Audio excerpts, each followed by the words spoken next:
grassland with very little cover, a very restricted flora and fauna, and into that grassland pour these hungry, displaced, dispossessed, formerly fruitarian primates.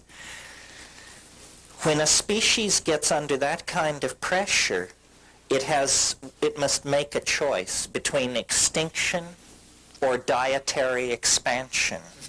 Many, many species will choose extinction.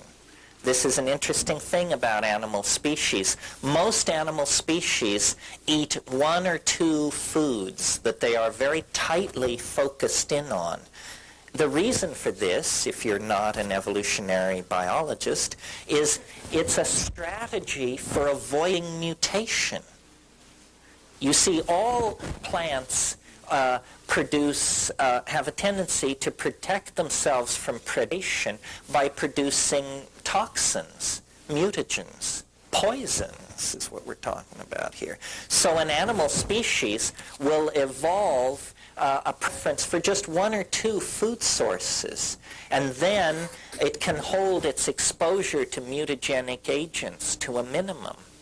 Now, our species, when we moved into that African grassland situation, were plastic enough, malleable enough, that we decided, no, by God, we're not going to go to extinction because of the absence of papayas in this situation. We're going to test other foods. And we began testing other foods in that environment, and that immediately swelled the number of mutant strains in the human population. Now, in this grassland environment, the number of new foods to be tested was somewhat limited, and the most spectacular and obvious of the unfamiliar food sources in this environment were the psilocybin mushrooms seen to be growing in the cow pies of the many different kinds of cattle-like ungulate animals growing up in that environment. And if you've ever been to the tropics and seen the Stropharia cubensis mushroom in its natural habitat, you can't miss it. It's the most spectacular thing going on. I mean, you walk out into a Colombian pasture after a few days of mist and rain, and these mushrooms, the size of dinner plates, will be scattered across the environment.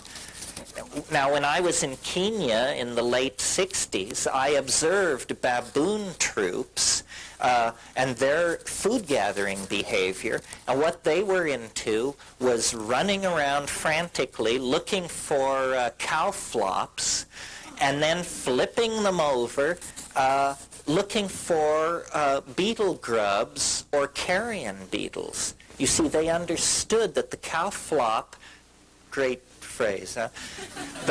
The fecal deposit of the ungulate animal was a vector for protein, insect protein. This was a likely place to find carrion beetles, worms, and what have you, and of course the mushroom. Well, when you observe how primates react when they're testing a food, they're very careful and they're very conscientious. A baboon will take a suspect potential food source, take a leaf, put it in their mouth. Just hold it there. No chewing, no nothing. Put it in their mouth. Wait 30 seconds. Chew. Wait. And then either spit it out or swallow. And if swallow, then begin to eat. Well, I believe that this encounter with the psilocybin mushroom, and in the course of this workshop, maybe in the question and answer period, we'll get to this, but psilocybin has unique properties which set us up for a sudden, enormous evolutionary kick in the pants. And we can talk among ourselves about whether this was just blind coincidence, good old chance, and aren't we fortunate for it, or whether benign extraterrestrials operating from their base on Zeta Reticuli were, we can save that for you. We don't have to get rid of it. Whether it was those shifty Zeta Reticulites or blind chance, whatever the force was, the exposure to psilocybin has 3 reinforcing consequences that are of tremendous importance for understanding human evolution. And they are as follows. Psilocybin, in very low doses so low that if you had taken this amount, you would not feel it, or you would be just slightly antsy. In other words, very low doses of psilocybin actually increase visual acuity. Means improves your vision with this stuff. Well, again, you don't have to be a rocket scientist or an evolutionary biologist to figure out that if there's a plant in the environment and you're a hunting animal and this plant improves vision, you're going to be a better hunting animal if you include this plant in your diet. And this is precisely what happened. Early human or proto-hominid hunters accepted psilocybin into their diet.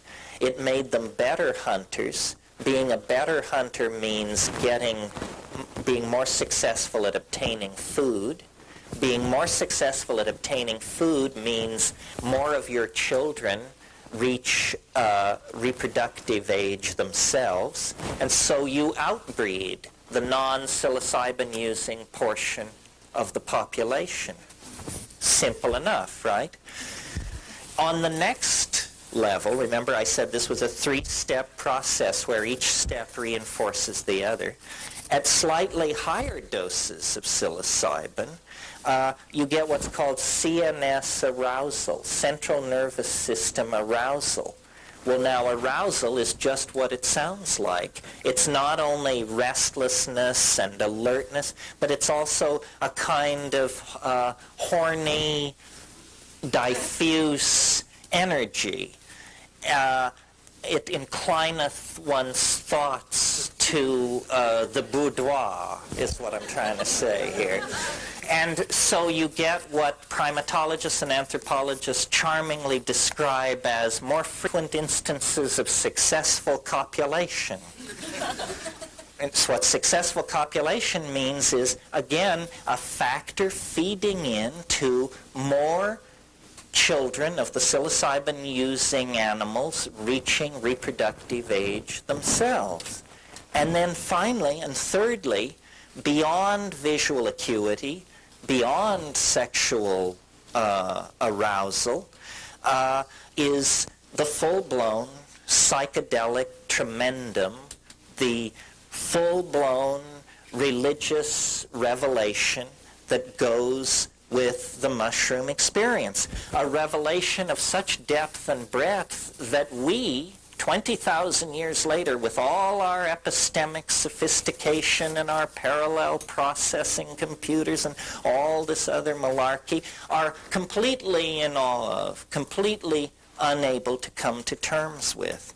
Well, this higher dose of psilocybin was usually experienced in the context of the middle range dose of psilocybin.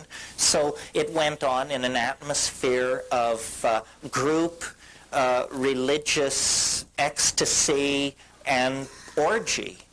I mean, that's just how it happened, folks. Orgy was a part of human sexuality before the invention of agriculture. I'm absolutely convinced of it. You see, the growth of the human intellect over evolutionary spans of time is a kind of conquest of dimensionality. And the conquest of dimensionality that gave us agriculture, unfortunately, gave us male dominance and patriarchy. And the reason for this is not far to seek. A new intellectual horizon of cause and effect was being explored. Women, who were the gatherers in the hunter-gatherer equation, were realizing